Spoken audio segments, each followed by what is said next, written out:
విద్య వచ్చు, నేను నేపథ్య విద్య కూడా ప్రదర్శిస్తాను. చాలా సంతోషించాడు విరాట్ రాజు, చాలా బాగుంది. కానీ నేను వాళ్ళందరికీ అన్నీ నేర్పుతాను. ఇన్ని తెరగుల శ్రమము చేయింతు చతురతాయి విహీనములైన పత్రములనైన అటు వజ్జనై మెలగుదు నగలులందు నిపుణ నైబిద్య విధులకు నేర్తు అధిప. నేను అంతఃపురంలో ఉండేటటువంటి ఆ పిల్లలు ఎంత ముద్దు వాళ్ళవనివ్వండి, ఎంతగా చెప్తున్నా వాళ్ళకి అసలు ఆ అడుగు వేయడం రాని వాళ్ళు కానివ్వండి, అటువంటి వాళ్ళకి కూడా నేను ఉపాధ్యాయుడు వజ్జ ప్రకృతి వికృతి చక్కగా వాళ్ళకి గురువునై వాళ్ళతో చక్కటి నాట్య విద్యా ప్రదర్శనం చెయ్యగలిగిన స్థితిని ఏర్పరచగలిగిన వాడిని. కాబట్టి నాకు అటువంటి పదవిని ఇప్పించు అని అడిగాడు. అడిగితే చూశాడు, ఏమిటో పాపం, ఇంతటి మహానుభావుడు, ఇంతటి తేజస్సు ఉన్నవాడు, ఆ శాపం ఏమిటో, ఈ స్థితి ఏమిటో అనుకున్నాడు. అంతే, అక్కడ వరకే వెళ్ళింది, కానీ ఆలోచన అంతకన్నా వెళ్ళలేకపోయింది. కాబట్టి ఇప్పుడు ఆయన అన్నాడు, అంతఃపురంలో ఉన్న ఉత్తరని తీసుకురండి అన్నాడు. అంటే వెళ్ళారు, గబగబా ఉత్తరని తీసుకొచ్చారు. ఉత్తర సరే చాలా వర్ణన చేశారు తిక్కన గారు. వచ్చింది, ఆమె అప్పుడే యవ్వనంలో ప్రవేశిస్తోంది. వచ్చి అక్కడ నిలబడింది. రాజు తేరిపార పరమ ప్రేమతోటి పరమాశ్చర్యంతో చూసేట. మీరు పెద్దలు అనుకున్న వాళ్ళు వస్తే చెయ్యవలసిన గొప్ప సత్కారం ఏమిటంటే తప్పకుండా తాంబూలం ఇవ్వాలి. అందుకే మీరు చూడండి, ఇంకేం రాయరు, విందు తర్వాత వచ్చింది. ఏది రాస్తామంటే చందన తాంబూలాది సత్కారములను గ్రహించి మమ్మ ఆనందింపచేయ ప్రార్థన. చందన తాంబూలాదులు ప్రధానంగా ఉండాలి. అందులో వచ్చిన వాళ్ళకి గౌరవం ఏమిటి అంటే చందనం రాస్తారు. చందనం ఎప్పుడు రాస్తారు? అన్నం పెట్టకుండా చందనం రాయరు. అంటే ఇప్పుడు విందన్ రాస్తే తప్ప అర్థం కావట్లేదు కాబట్టి విందన్ రాయవలసి వస్తోంది. కానీ చందన తాంబూలాది సత్కారములు గ్రహించి అంటే మీరు పెద్ద మనిషిని మేము నమ్ముతున్నాం. మీరు పెద్ద మనిషి కాబట్టి ఎందుకు రావాలి మా ఇంటికి? మీరు వచ్చి దేనికి రావాలి? మా అమ్మాయి మీద మా అల్లుడి మీద అక్షతలు వేస్తే నేను ఎంతో పొంగిపోతాను. మీ చేత్తో వేసిన అక్షతలు, మీరు చేసిన ఆశీర్వచనం నా బిడ్డని, నా అల్లుడిని, నా కొడుకుని, నా కోడల్ని కాపాడుతుంది. అందుకని మీరు రావాలి. అందుకని ఆహ్వానం పలుకుతూ మీరు వస్తే ఏమిస్తాం? తాంబూలం ఇస్తాను. నా తాంబూలం గ్రహించండి, అంటే నా సత్కారమును గ్రహించి నన్ను కృతార్థుణ్ణి చెయ్యండి. చందనం తీసుకోండి. చందనం ఎప్పుడు తీసుకుంటారు? భోజనం అయిపోయిన తర్వాత చందన పాత్ర పక్కన పెడతారు. పెట్టి చేతికి చందనం అలదుతారు. అంటే భోజనానికి రండి అని పిలవాలా? పిలవక్కర్లేదు, అలా పిలవరు. భోజనానికి రండి అని పిలవరు. విందు అన్న మాట లేదు శుభలేఖలో. ఎందుకు లేదంటే చందన తాంబూలం అన్న మాటలో విందు ఉంది. విందు ఎప్పుడు పెడతారు? పెళ్లికి ముందా అండి, పెళ్లికి వెనకాండి అని అడగకూడదు. పెళ్లి తర్వాతే భోజనం పెడతారు. పెళ్లికి ముందు భోజనం ఎందుకు పెట్టరండి అంటే అలా పెట్టరు. ఎందుకు పెడతారు? మంచి జరిగే సత్యనారాయణ వ్రతానికి ముందు అన్నం పెడుతున్నారా, తర్వాత పెడుతున్నారా? వ్రతం తర్వాత అన్నం పెడతారు. ఏదైనా చేస్తే ఎప్పుడు పెడతారు? లక్షవత్తుల నోములు పిలిచారు, ఎప్పుడు పెడతారు? లక్షవత్తుల నోము అయిపోయాక అన్నం పెడతారు. పెళ్లికి ఎప్పుడు పెడతారు? పెళ్ళి అయ్యాక అన్నం పెడతారు. అంతేగాని పెళ్లికి ముందే అన్నం పెట్టేస్తే నీ కన్యాదానం చేయలేదు, వాళ్ళిద్దరూ పక్క పక్కన ఎలా కూర్చుంటారు, నువ్వు అక్షతలు ఎలా వేస్తావు? ఏమిటి అధికారం చేయడానికి? ఇంకా నీ పెద్దరికం ఏంటి, నేను పిలవడం ఎందుకు? కాబట్టి అన్నం ఎప్పుడు పెట్టాలి? పెళ్ళి అయ్యాక పెట్టాలి. కాబట్టి బుద్ధున్నవాడిని అయితే నేను కూడా ఎప్పుడు పెట్టాలి? 11వ తారీఖుని పెళ్లి చేస్తే 12వ తారీఖున అన్నం పెట్టాలి కదా. కాబట్టి చందన తాంబూలాది సత్కారములను గ్రహించి అన్న దాంట్లో అంత పెద్దరికం ఉంది. ఈ పెద్దరికం ఎక్కడిదో, దీని వెనక ఎంత ప్రాధాన్యత ఉందో మహాభారతం దగ్గర నుంచి చూపించుకొచ్చారు. ఇప్పుడు తను ఇంతకాలం ఉద్యోగం ఇవ్వడం ఒకెత్తు, తన కూతురికి నాట్యాచార్యుడిగా పెట్టడం ఒకెత్తు. తను ఉద్యోగం ఇస్తున్నాడేమో, తన కూతురికి మాత్రం గురువు. కాబట్టి ఇప్పుడు తన కూతురు మా నాన్నగారు ఇచ్చిన ఉద్యోగం చేసుకుంటున్నాడంటే ఎమ్మెల్యే ఆత్మకథ పుస్తకంలా ఉంటుంది. నండూరు రామకృష్ణారావు పుస్తకం రాశాడు. ఎమ్మెల్యే అంటే నేను ఎవరిని ఉద్దేశించి అంటలేదు, ఆయన రాశాడు కాబట్టి అది ఉదాహరణ చెప్పాను అంతే. ఓ పెంకి ఎమ్మెల్యే గారి కొడుక్కి లెక్కలు నేర్పడానికి పాపం ఓ వెర్రిపంతులు గారు ఒప్పుకున్నాడు. ఆయన దరిద్రుడు. ఒరే 50 రూపాయలు ఇచ్చి నీకో మాస్టర్ని ఇట్టానన్నాడు. అంటే కొడుకు ఉద్దేశం ఏంటంటే 50 రూపాయల కోసం వచ్చాడు, నాకు లెక్కలు వాడే నేర్పుతాడని. ఆయన అన్నాడు 5లో 3 తీస్తే 2 బాగుంది, తీశాడు.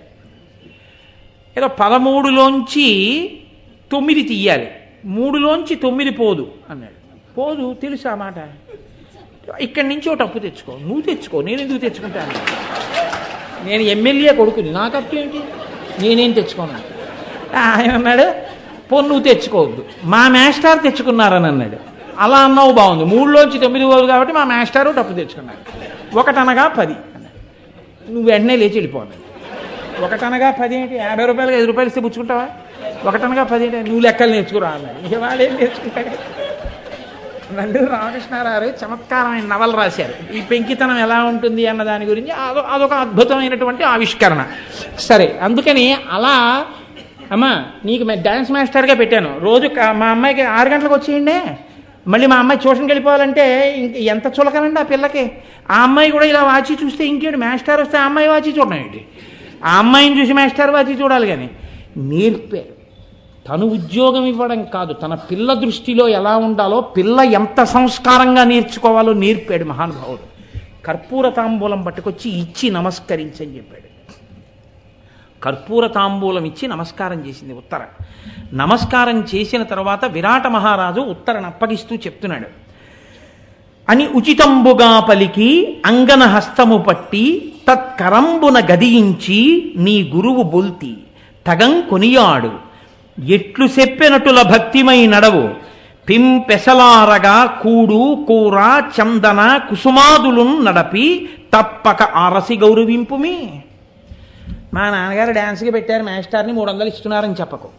నువ్వేం చేయాలో తెలుసా అమ్మా అని ఉచితంబుగా పలికి కర్పూర తాంబూలం ఇయ్యమ్మా అని కూతురు చెయ్యి పట్టుకుని ఎంతో సంతోషంతో ఆ కూతురు వంక చూస్తూ, కూతురు చెయ్యి తండ్రి పట్టుకోవడం అంటే ఎంత ప్రేమండి, ఆ పితృప్రేమ. కుడి చేత్తో తల్లిగాడి చెయ్యి పట్టుకుంటే, తల్లిగాడి చెయ్యి అంటే కూతురు చెయ్యి పట్టుకుని ఎడం చేత్తో ఇలా చెయ్యి పట్టుకుంటారు. ప్రేమ. నా కూతురు, నా పిచ్చి తల్లి, నేను కన్న నాన్న, నా పండు ఎంత పెద్దదైపోయిందో అని సంతోషం తండ్రికి. నేను ఇలా పట్టుకుని ప్రేమగా చూసి ఎంత ఆవిష్కరించాడు పితృప్రేమని తిక్కనగారు మహానుభావుడు. అంగన హస్తము పట్టి తత్కరంబున గదియించి ఆ చెయ్యిలా ఇలా కదిపి, నాన్న ఇంత రాచరికం ఏమైపోయింది ఇంతమంది ముందు అంటే, ఆ ఆత్మజ ఆ కూతురు చెయ్యి పట్టుకునేటప్పటికీ పితృహృదయం అంటే ఎంత ప్రేమో, తండ్రితనం అంటే తండ్రితనం వెనక ఉన్న గొప్పతనం ఎటువంటిదో ఆవిష్కరిస్తున్నారు తిక్కన గారు. నీ గురువు బొల్తి తగం కొనియాడు. అమ్మా నీ గురువు గారమ్మా, నేను పెట్టిన డ్యాన్స్ మాస్టర్ అమ్మా అని లేదు, అమ్మా నీ గురువు గారు. చక్కగా మాట్లాడేమ్మా, గౌరవంగా ప్రవర్తించు నాన్న. ఎట్లు చెప్పినట్టుల భక్తిమైనడము, ఆయన ఎలా చెప్తే అలా భక్తిగా ప్రవర్తించు, చాలా భక్తితో ఉండు. పింపెసలారగా కూడు కూర చందన కుసుమాదులను నడపి, ఆయన గౌరవం నిలబడేటట్టుగా మనం ఎలా తింటామో అలా ఆయనకి అటువంటి అన్నం, అటువంటి కూర, అటువంటి చందనం అవన్నీ ఆయనకు అందుతున్నాయో లేదో నువ్వు చూస్తుండు. తప్పక ఆరసి గౌరవింపుమి. ఆయన్ని ఎప్పటికప్పుడు గురువుగారు అన్నం తిన్నారా, గురువుగారికి సరియైన కూర వెళ్ళిందా, గురువుగారికి సరియైన పప్పు పంపించారా, గురువుగారికి చందనం వెళ్ళిందా, గురువుగారు సంతోషంగా పడుకున్నారా, ఇవన్నీ చూసుకుంటుండు సుమా అమ్మ. అంటే ఇప్పుడు మీరు ఒకటి గుర్తు పట్టుకోవాలి, ఒక తండ్రి వేరొక తండ్రికి అప్పగించినట్టు అప్పగించాడు. ఒక తండ్రి అల్లుడికి కూతురుని అప్పచెప్పినట్టు అప్పచెప్పలేదు. తండ్రి గురువుకి అప్పచెప్తాడు, అల్లుడికి అప్పచెప్తాడు. అల్లుడికి అప్పచెప్పడం వేరు, గురువుకి అప్పచెప్పడం వేరు. అల్లుడికి అప్పచెప్పేటప్పుడు అల్లుడిలో తండ్రితనం, అన్నతనం, భర్తతనం, గురువుతనం అన్నీ ఉంటాయి. అన్నీ ఉండాలని కోరుకుంటాడు మామగారు. కానీ గురువుకి అప్పచెప్పేటప్పుడు నేను నా కూతుర్ని ఎలా చూశానో ఆయన అలా చూస్తాడని నమ్ముతాడు. ఇదే గుర్తుపెట్టుకున్నాడు అర్జునుడు. విరాట పర్వం చివర ఉత్తరని నువ్వు స్వీకరించంటే, నువ్వు నాకు అలా చెప్పలేదు, నేను అలా చూడలేదు. ధర్మం ధర్మమే, ఆమె నా కూతురు అవుతుంది తప్ప ఒక్కనాటికి నా భార్య కానేరదన్నాడు. ఆ దృష్టితో అసలు అర్జునుడు చూడలేదన్నాడు. ఎంతటి మర్యాదా పురుషోత్తములో మాటని, పితృహృదయాన్ని ఎంత జాగ్రత్తగా అర్జునుడు అర్థం చేసుకున్నాడో. అర్జునుడు కూడా దక్షిణ నాయకుడు, కానీ తండ్రి ఏ భావనతో అప్పచెప్తున్నాడో ఆ భావనతోనే నిలబడ్డాడు. ఆ పిల్లని ఇచ్చినా తీసుకోలేదు. తన కొడుకు అభిమన్యు కుమారుడికి ఇచ్చి వివాహం చేయించి కోడలిగా స్వీకరించాడు. కూతురు కోడలు ఒక్కరే కాబట్టి ఇది ధర్మం అంటే ఎంత జాగ్రత్తగా పట్టుకుంటారో చూడండి అని అప్పచెప్పారు. చాలా సంతోషించాడు. ఆ రకంగా అర్జునుడు కొలువులోకి ప్రవేశించాడు. ఆ తరువాత అర్జునుడు కొలువులోకి ప్రవేశించి బృహన్నల నామంతో అంతఃపురంలోకి ప్రవేశించగానే వేరొక దిక్కు నుంచి నకులుడు వస్తున్నాడు. ఇప్పుడు చూస్తున్నాడు మళ్ళీ విరాట్ రాజు. ఇప్పుడు విరాట్ రాజే చూస్తున్నాడని మీరు అనుకోకండి. లోపలికి వస్తుంటే అలా విరాట్ రాజు చూస్తూ ఉండిపోయాడు. కానీ అనుమానంతో చూసి ఈయన ఎవరో చూడండి మీరు కూడా అని చెప్పాడు ఇప్పటిదాకా. ఇప్పుడు ఎలా చూస్తున్నారో తెలుసా చూసేవాళ్ళందరూ? అంబుజముల్ సముద్యరుణాంశుని కన్న విధంబునన్ వికాసంబుననుల్లసిల్లి జనచారు విలోచనముల్ నిజోజ్వలాంగంబున కద్ధిమై అభిముఖంబులుగా చనుదించి దైవయోగంబున భూవిభుండు తురగంబుల తేరగ బంచి చూడగన్.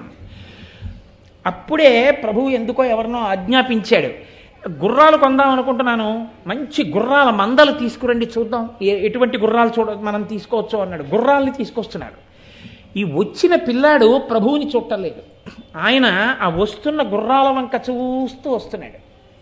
ఇప్పుడు ప్రభువు సభలో ఉన్నవాళ్ళు గుర్రాల వంక చూడాలి, వస్తున్నవాడు గుర్రాల వంక చూస్తూ వస్తున్నాడు. వీళ్ళందరూ పిల్లాడి వంక చూస్తున్నారు.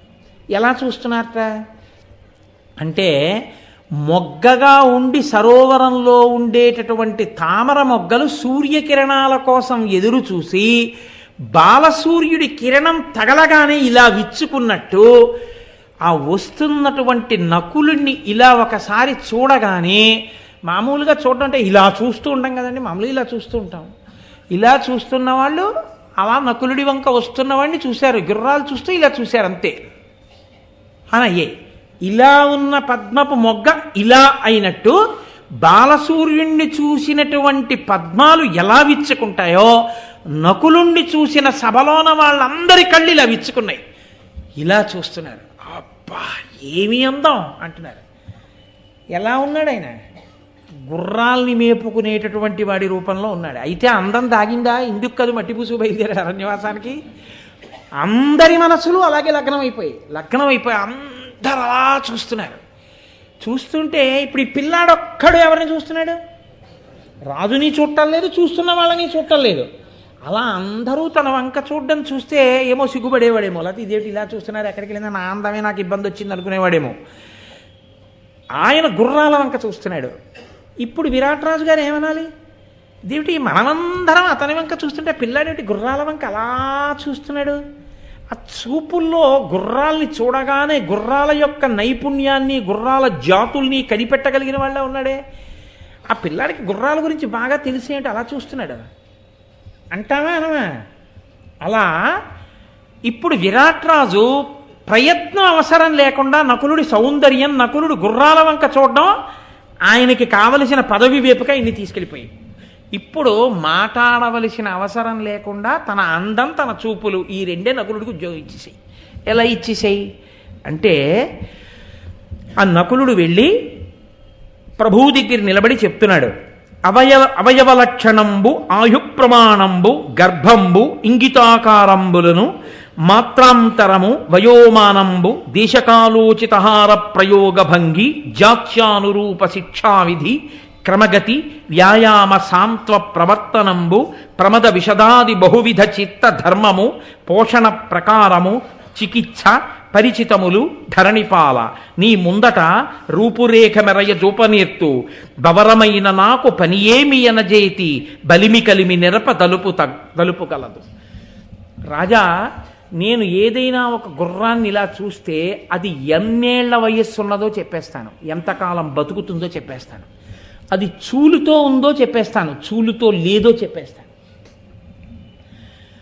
ఎందుకంటే ఒక పశువు ఇప్పుడు మనుష్యులైతే చెప్తారండి, పశువులకి ఎలా తెలుస్తుంది? తెలియక దాని కడుపు మీద కొడతారు, కడుపు మీద గట్టిగా చెయ్యేసి కొడతారు, అది ఎంత బాధ పొందుతుందో పిచ్చి తల్లి. కాబట్టి చూడగానే అలాంటి ఇబ్బందులు రాకుండా, దానికి గర్భస్రావము కాకుండా ఇది చూలుతో ఉందని చెప్తాను. అది ఎంత పెంకిదో కనిపెడతాను, దాన్ని ఎటువంటి వ్యాయామం చేయిస్తే లొంగుతుందో చెప్తాను, అది ఏ జాతిదో చెప్తాను, దాన్ని ఎంత వేగంగా దౌడు తీస్తుందో చెప్తాను, గుర్రం నిలబడిన రీతిని బట్టి దానికి ఏ అనారోగ్యం వచ్చిందో చెప్తాను, దానికి ఏ మందెయ్యాలో చెప్తాను. అన్నిటిని మించి అవి ఎప్పుడెప్పుడు ఎక్కడెక్కడ ఏ రీతిగా ఏ జాతి గుర్రాలని రాజుకి ఏ రకంగా ఉపయోగించుకోవడానికి వీలుగా వాడుకోవాలో అలా తయారు చేయగలిగినటువంటి సిద్ధహస్తుణ్ణి నేను. కాబట్టి రాజా, నన్ను నీ గుర్రాలకి రక్షకుడిగా స్వీకరించు అన్నాడు. అంటే నా పేరు దామగ్రంథి అన్నాడు. రాజు నకులుడి యొక్క సౌందర్యాన్ని చూసి అన్నాడు, నిన్ను చూస్తే నాకు అలా అనిపించట్లేదు, చాలా దివ్యమైన తేజస్సుతో ఉన్నావు, ఇంద్రుడిలాగో అగ్నిహోత్రుడిలాగో ఉన్నావు, కాబట్టి ఆ పదవి ఎందుకయా, నిన్ను నా ఐశ్వర్యాన్ని రక్షించేవాడిగా వేస్తానన్నాడు. అంటే ఆయన అన్నాడు, నాకొద్దు, ఎవరు ఏ పని చెయ్యగలరో ఆ పనిని స్వీకరిస్తే బాగుంటుంది తప్ప ఎవరో ఏదో ఇస్తానన్నారు కదా అని చెయ్యలేని పనిలోకి వెడితే మొదటికి మోసం వస్తుంది. కాబట్టి చెయ్యలేని పనులు నాకెందుకు ప్రభు, నాకు గుర్రాల గురించి బాగా తెలుసు, నేను అశ్వరక్షకుడనై ఉంటాను, అశ్వశిక్షకుడనై ఉంటాను, నాకు ఆ పదవి ఇప్పించు, నేను ధర్మరాజు గారి దగ్గర పని చేశానన్నాడు. అని ఊరుకోలేరు మిగిలిన వాళ్ళల్లా. ఎందుకో తెలుసా అండి, నకులుడి ప్రేమ వేరు. కారణం ఏమిటంటే తండ్రి ఒకడైన తల్లులు వేరు. కుంతీపుత్రులు ధర్మజ భీమ అర్జునులు, మాద్రీపుత్రులు నకుల సహదేవులు. కాబట్టి భీమార్జునుల మీద ఎంత ప్రేమ ఉందో నకుల సహదేవుల మీద ధర్మరాజు గారికి అంత ప్రేమ ఉండాలని నియమం లేదు, అంత ప్రేమ ఉండక్కర్లేదు. కానీ ఎప్పుడెప్పుడు అవకాశం వచ్చినా అప్పుడప్పుడు భీమార్జునుల కన్నా కూడా నకులుణ్ణి ప్రేమించాడు ధర్మరాజు.